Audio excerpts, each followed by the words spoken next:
नमस्कार विद्यार्थी मित्रांनो, DRT लेक्चर्स या यूट्यूब चॅनलमध्ये आपल्या सर्वांचे हार्दिक स्वागत आहे. या अगोदर आपण पाठीमागच्या लेक्चरला एक 10 प्रश्नांची क्वेश्चन बँक आपण भूगोल विषयाच्या संदर्भात बघत आहोत. जे प्रश्न विविध प्रकारच्या स्पर्धा परीक्षांच्यामध्ये मुख्य आणि पूर्व परीक्षेला वारंवार विचारले गेलेले आहेत, त्या सर्व प्रश्नांची माहिती आपण बघत आहोत. या प्रश्नांची माहिती बघत असताना त्या प्रश्नांची उत्तरं, त्याचबरोबर त्यांचे स्पष्टीकरण, त्याचं सोल्युशन, या सगळ्या घटकांची माहिती आपण बघत आहोत. याच्या अगोदर बघितलेले एकूण 27 भागांची लिंक खाली डिस्क्रिप्शन बॉक्समध्ये दिलेली आहे. या ठिकाणी जाऊन तुम्ही ते सर्व याच्या पाठीमागचे व्हिडिओ बघू शकता. त्याचबरोबर अजूनही चॅनल सबस्क्राईब केला नसेल तर तो सबस्क्राईब करून घ्या, जेणेकरून इथून पुढे येणारे विविध व्हिडिओ जे आहेत, जे विविध प्रकारच्या परीक्षांच्या संदर्भात महत्त्वाचे आहेत, ते तुम्हाला या ठिकाणी अभ्यासता येतील. आता या ठिकाणी जे आपण प्रश्न बघतो आहोत ते सर्व प्रश्न विविध प्रकारच्या परीक्षांच्यामध्ये वारंवार विचारले जातात.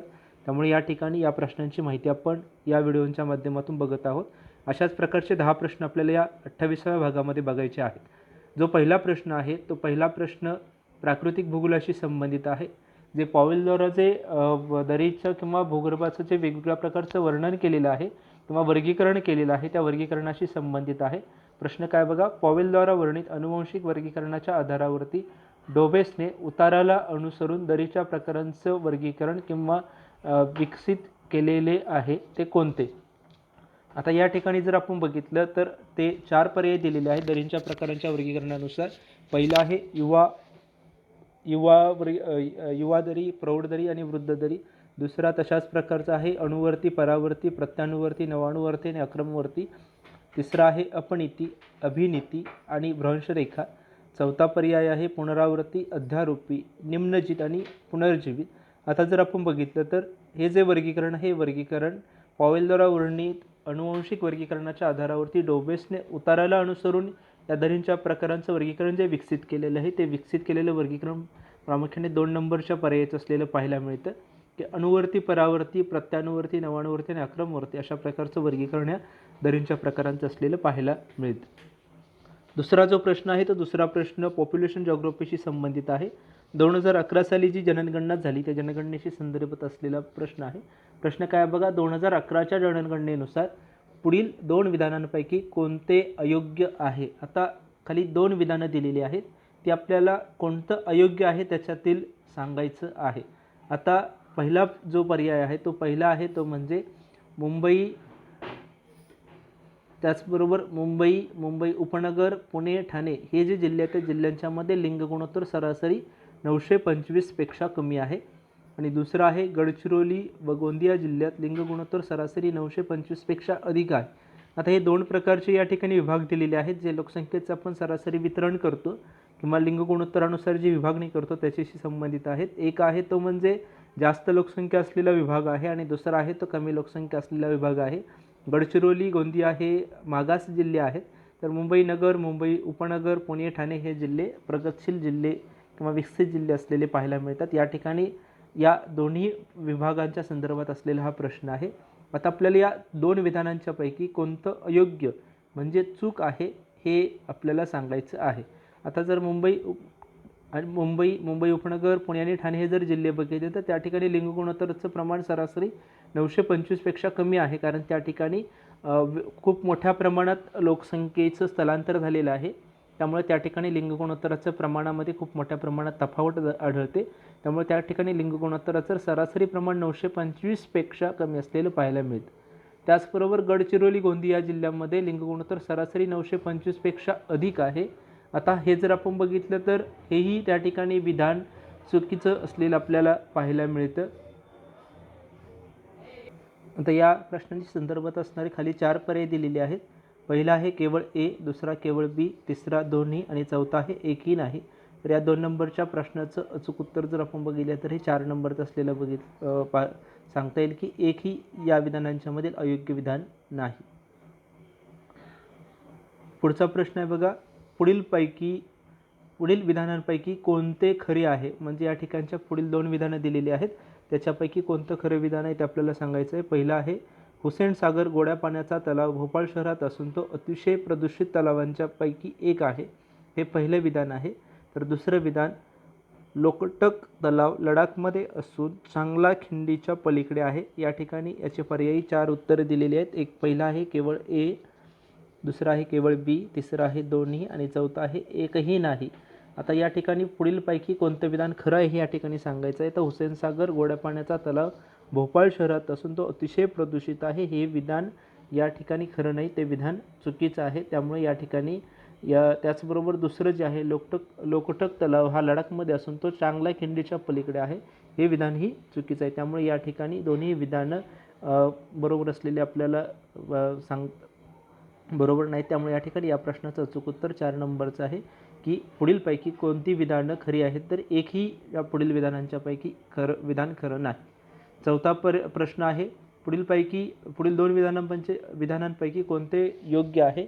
पहिला आहे महाराष्ट्रात उत्तर कटिबंधीय दमट पानझडी अरण्य व उष्णकटिबंधीय काटेरी खुरटी अरण्य जवळपास सारख्या क्षेत्रात आहे. तिथे या ठिकाणी 2 प्रकारचे कोणतं योग्य आहे ते आपल्याला सांगायचं आहे. या ठिकाणी उष्णकटिबंधीय दमट पानझडी अरण्य आणि उष्णकटिबंधीय काटेरी खुरटी अरण्य जवळपास सारख्याच क्षेत्रात आहेत, म्हणजे दोन्हीचं क्षेत्र एकसारखं आहे, असं हे पहिलं विधान आहे. तर दुसरं विधान काय बघा, वरील दोन्ही एकत्रित परंतु उष्णकटिबंधीय शुष्क पानझडी अरण्यांचा 1/3 क्षेत्रातही नाहीत. म्हणजे ही जी उष्णकटिबंधीय शुष्क पानझडी वनं आहेत ही 1/3 क्षेत्रातही नाहीत, अशा प्रकारचं या ठिकाणी दुसरं विधान आहे.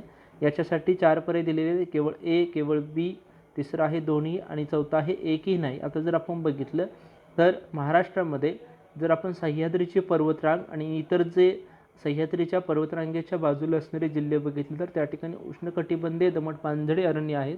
तर जे दुष्काळी भाग आहे त्या दुष्काळी भागामध्ये काटेरी खुरट्या वनस्पती आहेत, म्हणून हे दोन्ही सारख्याच क्षेत्रात आहेत. परंतु हे जर उष्णकटिबंधीय शुष्क पानझडी अरण्याचा 1/3 भाग म्हटलं तर हे विधान आपल्याला चुकीचं असलेलं पाहायला मिळतं. म्हणून या ठिकाणी इथे जर वरती जो प्रश्न विचारलेला आहे की पुढील 2 विधानांच्या पैकी कोणते विधान योग्य आहे, तर या ठिकाणी आपण बघितलं तर हे 1 नंबरचं विधान योग्य आहे.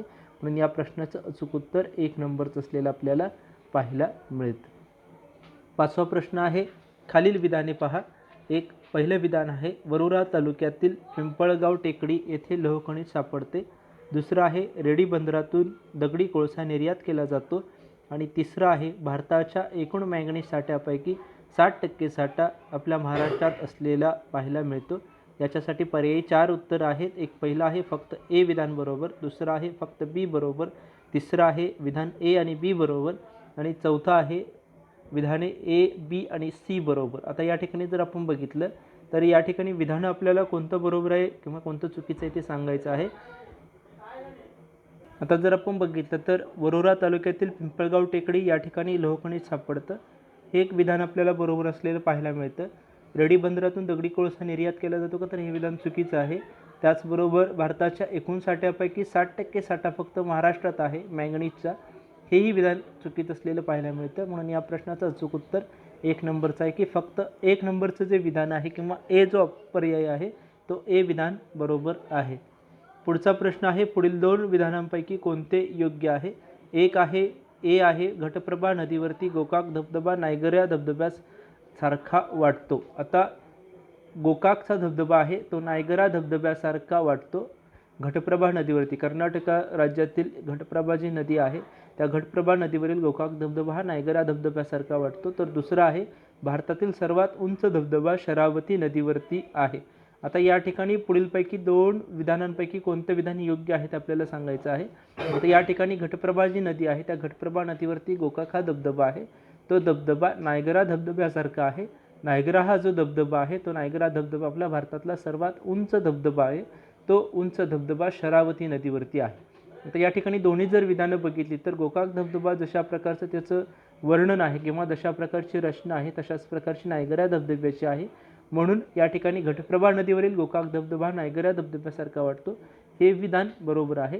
त्याचबरोबर भारतातील सर्वात उंच धबधबा जो नायगरा धबधबा आहे तो शरावती नदीवरती आहे, हेही विधान बरोबर आहे. म्हणून जर आपण बघितलं तर आपल्याला वरती विचारलेल्या प्रश्नांपैकी पुढील 2 विधानांपैकी कोणतं विधान योग्य आहे हे विचारलेलं आहे.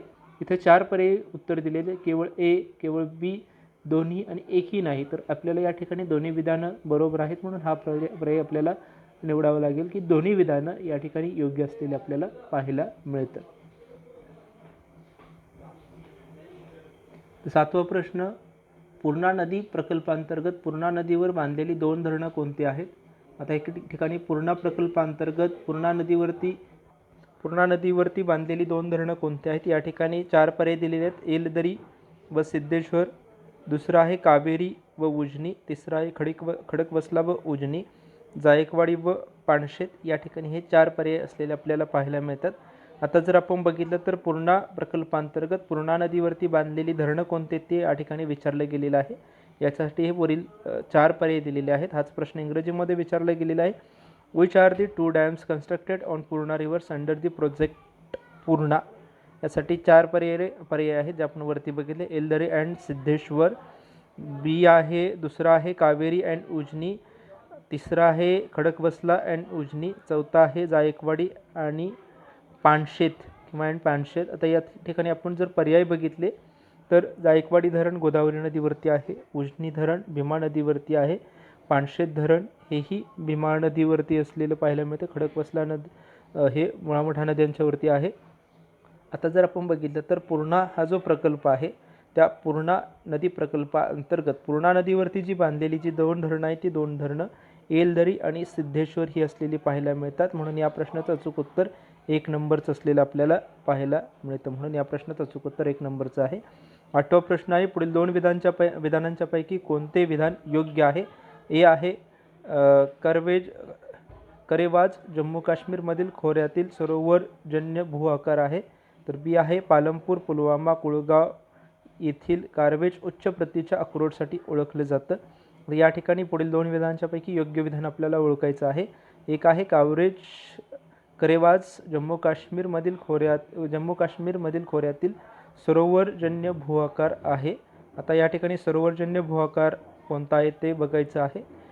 हा एक विधान आहे. दुसरा आहे पालमपूर पुलवामा कुळगाव या ठिकाणी करेवाज उच्च प्रतीच्या अक्रोडासाठी ओळखलं जातं. या ठिकाणी जर आपण बघितलं तर ह्या 2 पर्याय दिलेले आहेत. हा एक आहे आणि हा दुसरा आहे. याच्यासाठी पर्यायी उत्तर 4 दिलेले आहेत. केवळ ए, केवळ बी, दोन्ही एकही नाही. जर या ठिकाणी आपल्याला योग्य विधान जर या ठिकाणचं बघितलं तर हे 1 नंबरचं असलेलं आपल्याला पाहायला मिळतं. या ठिकाणी हे फक्त करेवाज जम्मू काश्मीरमधील खोऱ्यातील सरोवरजन्य भूआकार असलेला आपल्याला पाहायला मिळतो. 9वा प्रश्न आहे, खालीलपैकी कोणते विधान बरोबर नाही? एक आहे शिलारसाच्या उष्णतेमुळे चुनखडीचे रूपांतर ग्राफाईटमध्ये होतं. दुसरा आहे अंथ्रासाइड हा रूपांतरित खडक आहे. तिसरा आहे वनस्पतीपासून तयार झालेल्या खडकात खनिज तेलाचे साठे आढळतात. आणि चौथा आहे डाईक खडक शिलारसापासून तयार होतात. या ठिकाणी कोणतं विधान आपल्याला बरोबर नाही हे सांगायचं आहे. आता जर आपण बघितलं तर अंथ्रासाइड हा रूपांतरित खडकाचा प्रकार आहे की जो खडकांच्यावरती रासायनिक प्रक्रिया होऊन तो तयार होतो. वनस्पतीपासून तयार झालेल्या खडकामध्ये खनिज तेलचे साठे असलेले आपल्याला पाहायला मिळतात. आणि डाईक हा शिलारसापासून तयार होणारा प्रकार आहे. आता जर आपण हे तिन्ही घटक बघितले तर हे तिन्ही पर्याय बरोबर असलेले आपल्याला पाहायला मिळतात. म्हणजे जर बघितलं तर वनस्पती ज्यावेळेला भूगर्भाच्या मध्ये वेगवेगळ्या प्रकारच्या हालचाली होतात हे वनस्पती जमिनीच्या खाली गाडल्या जातात. त्याचबरोबर प्राणीही गाडले जातात. त्यांच्यामध्ये वेगळ्या प्रकारच्या प्रक्रिया होऊन त्याच्यातील असणारा पाण्याचा अंश निघून जातो आणि खनिज तेलाचे साठे त्या ठिकाणी निर्माण होतात. त्याचबरोबर ज्या खडकांच्यामध्ये वेगवेगळ्या प्रकारच्या रूपांतराच्या किंवा रासायनिक अभिक्रिया होऊन त्याच्यामध्ये मूळ खडकांचं रूपांतर होतं आणि मूळ खडकांचं रूपांतर होऊन वेगवेगळ्या प्रकारच्या घटकांच्यामध्ये बदल घडतात आणि त्याच्यामध्ये बदल घडून हा अंथ्रासाइड हा जो कोळशाचा प्रकार आहे तो कोळशाचा प्रकार खडकाचा प्रकार निर्माण होत असलेला पाहायला मिळतो. त्याचबरोबर डाईक खडक हा शिलारसापासून तयार होत असलेला पाहायला मिळतो. म्हणून आपण जर बघितलं तर तिन्ही पर्याय योग्य आहेत. आता या ठिकाणी आपल्याला जो प्रश्न विचारला आहे की खालीलपैकी कोणते विधान बरोबर नाही, तर या ठिकाणी हे जे 1 नंबरचं आहे ते विधान योग्य असलेलं आपल्याला पाहायला मिळतं की शिलारसाच्या उष्णतेमुळे चुनखडीचे रूपांतर ग्राफाईटमध्ये होतं.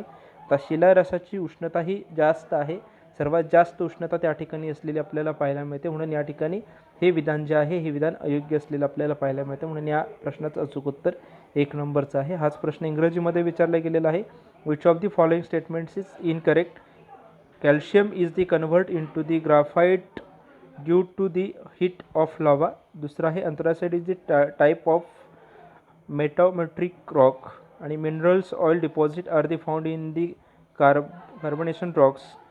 Dike rock are the made of lava. आता या ठिकाणी या प्रश्नाचं अचूक उत्तर हे 1 नंबरचं असलेलं आपल्याला पाहायला मिळतं. 10वा प्रश्न आहे, पुढीलपैकी 2 विधाने योग्य आहेत. आता लॅट्रिक मृदा मोसमी हवामानाच्या प्रदेशात आढळते आणि लॅट्रिक मृदा लोह, ॲल्युमिनियम, पोटॅश आणि चुनखडीयुक्त आहे. आता ही 2 कोणती विधानं योग्य आहेत ते आपल्याला बघायचे आहेत. आता या ठिकाणी लॅट्रिक मृदेशी संबंधित आहे. लॅट्रिक मृदेमध्ये मोसमी हवामानाच्या प्रदेशामध्ये असलेले आपल्याला पाहायला मिळते. आता या ठिकाणी हा जर प्रश्न बघितला तर या प्रश्नाचं 1 नंबरचं विधान जे आहे ते 1 नंबरचं विधान हे योग्य असलेलं पाहायला मिळतं. 2 नंबरचं विधान अयोग्य आहे. म्हणून या ठिकाणी या प्रश्नाचं 1 नंबरचं विधान किंवा 1 नंबरचा पर्याय हा बरोबर आहे. अशा प्रकारे आपण या ठिकाणी या क्वेश्चन बँकमध्ये 10 प्रश्न बघितलेले आहेत. याच्या संदर्भात तुमच्या काही शंका असतील तर तुम्ही कमेंट बॉक्समध्ये लिहू शकता. थँक्यू.